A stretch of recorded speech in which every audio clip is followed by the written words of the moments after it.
Mootummaan Itoophiyaadhaa Eertiraan loltoota isii gara Tigraay daangaa Itoophiyaa keessa galchite hatattamaan akka baaftu waraqaa akeekkachiisaa barreessee fi ergaa xalayaa mootummaan Itoophiyaa mootummaa Eertiraatti barreessee guutuu isii bal'ina oduutiin dhiyeessina. Dhiyeenya kana mootummaa Itoophiyaatti harka kennachuun gagalee hoogganaan faannoodha kaapteen Masarashaa Saaxee gaafii fi deebii miidiyaa wajjin taasiseen hidhattoonni waraana bilisummaa Oromoo TPLF Shaabiyaa fi faannoon gamtaa haarawaa ijaarratanii jiraachuu hime. Kana malees sababa inni mootummaa wajjin waliigaltee nagaa uumeef faannoon obboleessa isaa ajjeesuu himeeti jira. Iccitii hidhattoonni biyya keessaa Shaabiyaa wajjin gamtaa haarawaa ijaarratanii kaapteen Masarashaa Saaxee waan dubbate qaba bal'ina oduutiin dhiyeessa. Buufanni waraana Ameerikaa baha jiddu galeessaa keessa jiru hundi haleelamuuf akka jiran Iraan akeekkachiisa dhumaa Ameerikaaf kennite. Daawwattootaa fi hordoftoota lammii miidiyaa nagaaf salaaman keenya bakka jirtan maratti isin dhaqqabu. Kanneen amma isinitti hanga footootu lammii miidiyaati amma bal'ina oduu isinitti. Mootummaan Itoophiyaadhaa Eertiraan loltoota isii daangaa Itoophiyaa keessa seeraan ala galchuun waraana TPLF wajjin lolchiisaa jirtu hatattamaan akka baaftu guyyaa gurraandhala 8 bara 2026 karaa ministeera dhimma alaa Itoophiyaatiin gama ministeera dhimma alaa Eertiraatti waraqaa ergiteeti jirti. Xalayaan ministeera dhimma alaa Itoophiyaa Dr. Geediyoon Ximeexiyoosiin barreeffamte tun mallattoo Dr. Ximeexiyoos kan ofirraa qabdu yoo ta'u Eertiraan loltoota isii Itoophiyaa keessa tursiisuun kun dubbii kan hammeesse ta'uu ibsuudhaan Eertiraan daangaa Itoophiyaa seeraan cabsitee seenuun yakka idil addunyaa waan ta'eef hatattamaan akka baaftu yaamicha dhiyeessitee fi xalayaan ministeera dhimma alaatiin mootummaa Eertiraatti barreeffamte tun dhugaa ta'uu isii dubbii himan ministeera dhimma alaa Itoophiyaa ambaasaaddar Nabiyaat Geetaachoo BBC'tti himuudhaan mirkaneessee jira. Xalayaan tun afaan Ingiliffaatiin kan barreeffamte yoo ta'u ministeera dhimma alaa Eertiraa Usmaan Saalaa Mohammadiif barreeffamuun Eertiraan loltoota isii Itoophiyaa keessa galchuun hidhattoota Itoophiyaa keessa socho'an TPLF fi faannoo tumsaa jiraachuu quba qabnaa jechuudhaan akka baafaman gaafate. Loltoonni Eertiraa wayita waraanni kaaba Itoophiyaa eegalu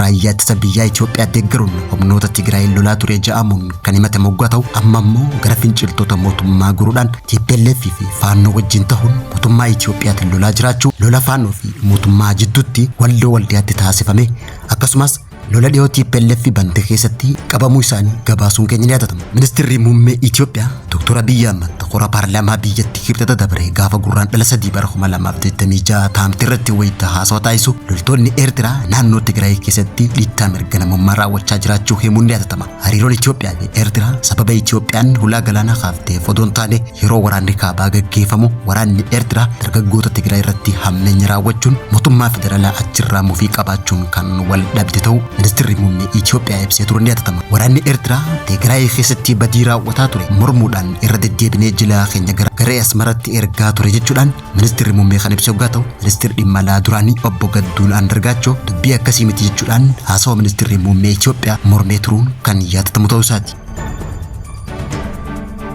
Kana malees waraqaan ministeera dhimma alaa Itoophiyaa afaan Ingiliffaatiin barreessuudhaan ministeera dhimma alaa Eertiraa Usmaan Saalaatti ergituun akka jettutti waraanni Eertiraa naannoo Itoophiyaa weerara inni kaan Shaabiyaa finciltoota farra mootummaa deeggaruun tumsa waraana uume jechuudhaan Dr. Geediyoon obsi keenya daangaa qabaa jechuudhaan kan katabe hoggaa ta'u mootummaan Eertiraa waraana isaa seeraan ala daangaa Itoophiyaa naquun tumsa TPLF taasisaa jiru hin baasu taanaan gama tarkaanfitti kan ceenu jechuudhaan dhimmi kun mariidhaan akka furamu mootummaan Itoophiyaa carraa dhumaa kennuu isaa akeekkachiisee jira. Shaabiyaan xalayaa ministeerri dhimma alaa barreessee hordofuun deebiin kan itti jaamee kan eegamu hoggaa ta'u deebiin Shaabiyaan kennitu sababoota kanaan dura kenniturraa kan addaatti jaamee kan eegamu ta'uu isaati. Gama biraatiin ammoo humni ittisa Tigraay Defense Force jedhamu miseensota 42 keessaa qabu karaa Asmaraatii fi gara Suudaaniin qaxxaamuruuf imala eegaluu isaa dhagahameeti jira. TPLF ifatti dargaggoota gurmeessuun bifa haaraan lola jalqabuuf tarsiimoo biyyoota ollaatti fayyadamuuf taasisaa jirtuun sochii kan agarsiifte ta'uun gabaafame.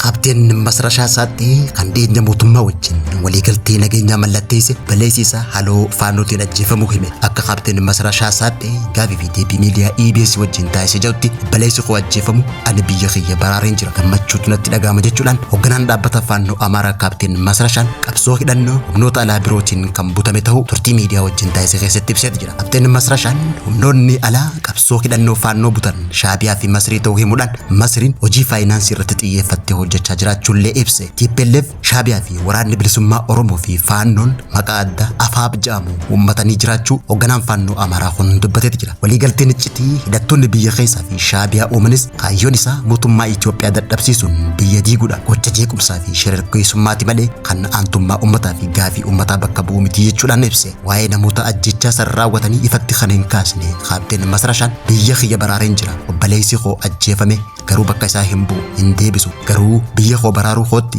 gammachuu guddaatu natti dhaga'amaa jechuudhaan Faannoon galuu isaatti waan arteef obboleessi isaa dabalatee namoota 20 galaafachuu ibseeti jira. Yeroo ammaan tana Kaapteen Masrashaa Saaxee fi Koloneel Fantahuu Mohabbaa dabalatee hooggantoonni Faannoo muuxannoo lolaa qaban keessaa galuun hidhattoonni Faannoo akka dadhaban kan taasisa ta'uun ibsameeti jira. Walitti bu'iinsi Ameerikaa fi Iraan kan uumamu yoo ta'e Iraan kallattiidhaan buufataalee Ameerikaa baagiddu galeessaa keessaa qabdu kan rukutu ta'uu beeksif. Walitti bu'iinsi Ameerikaa fi Iraan kallattiin kan uumamu yoo ta'e Iraan buufata waraanaa Ameerikaa naannicha keessa jiran mara akka rukuttu akeekkachiifteeti jirti. Yeroo wal dhabdeen Ameerikaa fi Iraan hammaateetti fufe kanatti dhiyeenya kana ammoo Ameerikaan Iraan harka kanatti mariidhaaf qophiidha jechuun beeksisuun yaadatama. Haa ta'uuti malee dubbiin akka Ameerikaan jette odoon taane Iraan deebistee Ameerikaa akeekkachiisu mul'ata. Akka qondaaltonni Iraan ja'anitti wallabdeen waraana Ameerikaa wajjin qabnu naannicha qofa irratti kan daangeffamu miti jechuudhaan haleellaa haloo bahuu dhaabbilee waraana Ameerikaa baagiddu galeessaa keessa qabdu hundarratti akka raawwatu akeekkachiifte. Akeekkachiisni kun buufataalee waraana Ameerikaa bakka kamuu jiran irratti haleellaan kan raawwatu ta'uu ibsite. Hooggantoonni waraanaatii fi siyaasaa Iraan karoora hojii bal'aa qopheessitee fi dandeettii misaayilaa fi diroonii dhaabbilee Ameerikaa naannicha keessa jiran rukutuuf dandeettii qabaachuus ibsan. Akeekkachiisni kun kan kenname yeroo Iraan, Israa'eel fi Ameerikaa jidduutti wallabdeen cimaan uumametti sochiin waraanaa cimee itti fufee kan jiru hoggaa ta'u Ameerikaanis Iraan hatattamaan marii waliigaltee niikuleeraa dhaabuu yoo baatte haleellaa cimaatu isii mudataa jechuudhaan kanaan dura doorsuun ni yaadatama. Daawwattootaa fi hordoftoota Lammii Miidiyaa irraa oduun yeroo kanaaf qabnu kanan gammaatti hordofaa turtanii turtii gaarii.